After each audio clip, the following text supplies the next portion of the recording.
It had been a day of cottage fun. Katie discovered that painted turtles aren't painted on the top. They're painted on the bottom. Orbie found out that fish really like to have a look at your toes when you put them underwater. And they both learned that all kinds of creatures live under the large, flat stones they found along the shoreline. At breakfast, Dad flexed his muscles with a chuckle and asked Katie and Orbie if they felt like doing a little muscle work that day. Orbie grinned and flexed his muscles. Katie did too. Muscle work sounded like fun.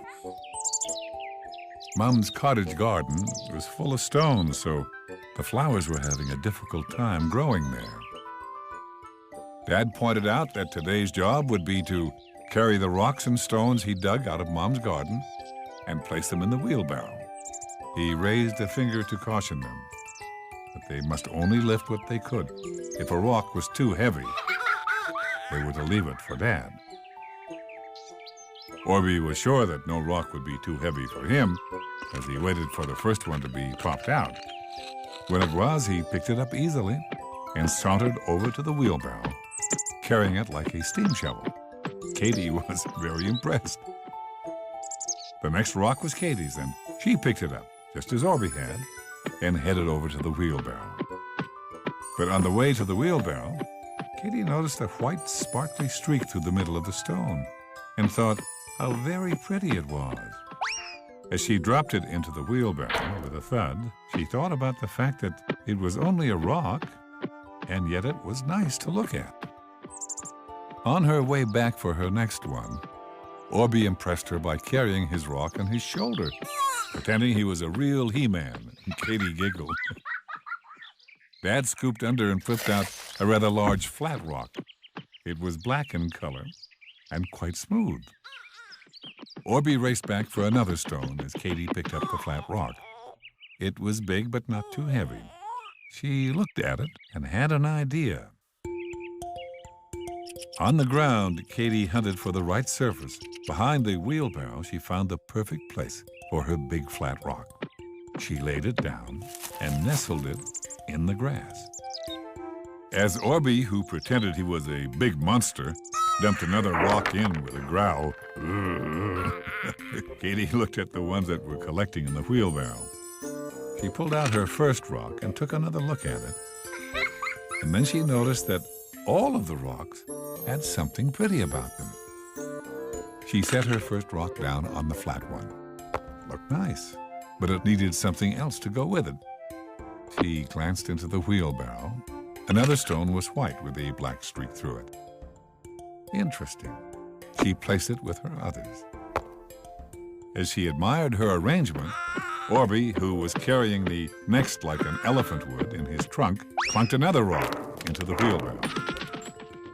It was not that pretty in color, but it had a nice shape. Katie lifted it out and placed it on top of the others in her pile. The shape was becoming very interesting. Orbie pretended to be a bulldozer, helped Dad tug on a difficult stone. Katie lifted more and more rocks out of the wheelbarrow and organized them on her stone sculpture. She was careful to balance them, and the design of the statue became quite intriguing as it grew and grew. When Dad and Orbie were finally successful at yanking out the stubborn stone, Orbie hauled it to the wheelbarrow. Now, I have to tell you that Orbie was actually getting a little pooped. That's why when he dumped the stone into the wheelbarrow, he was very surprised to see it was almost empty.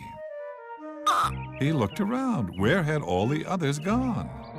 Then he noticed Katie's blonde hair on the far side of the wheelbarrow.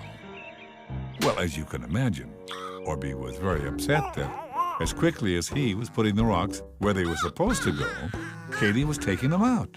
As a matter of fact, he was so upset that he tooted at Katie in an angry voice.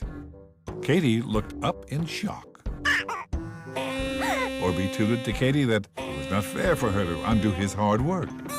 Mom and Dad hurried over to see what the fuss was about. They rounded the wheelbarrow with Orbie in tow. When they got to the other side of it, everyone was very surprised to see Katie's stone sculpture. Even Orbie, who walked around the sculpture looking at it from all sides, agreed it was beautiful. It was so beautiful that Orbie knew the most perfect thing to top it all off.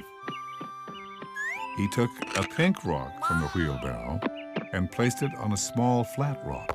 Everybody clapped because it did look perfect there. Orbie apologized to his best friend, and they hugged.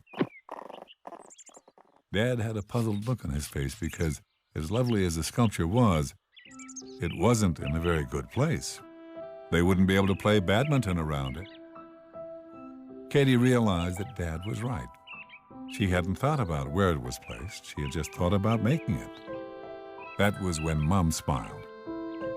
Why not place the stones in the garden so they can become garden art?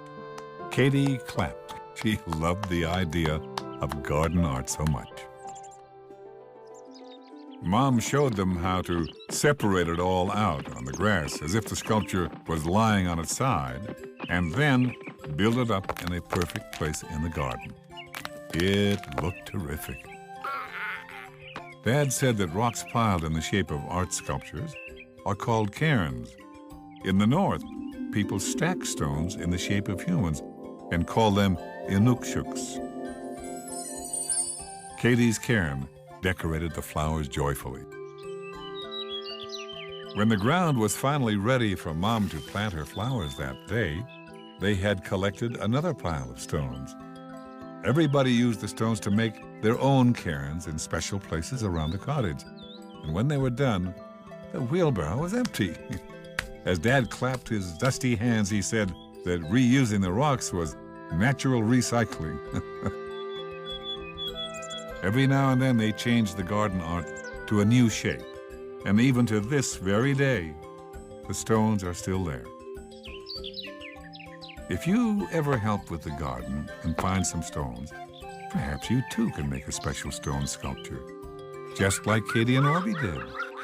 If you do, I know it will decorate your garden just beautifully.